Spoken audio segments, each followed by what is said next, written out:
ہے۔ وہ فرماتے ہیں کہ جب بندہ مومن اگر طاقت رکھتا ہے، ہمت رکھتا ہے، جرأت رکھتا ہے، اور پھر وہ پیدل سفر کرتے ہوئے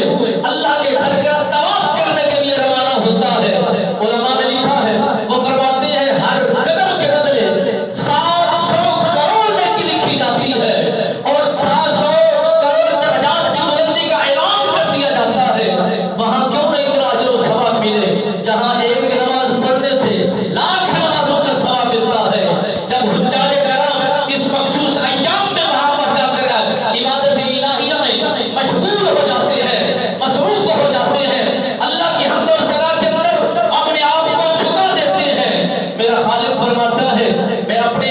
جلال اور اپنے عزت و جلال کے مطابق، اپنی شان و شوکت کے مطابق ان کے نام اعمال کے اندر ثواب کو داخل کر دیتا ہوں، اجر و ثواب لکھ دیتا ہوں۔ عزیزان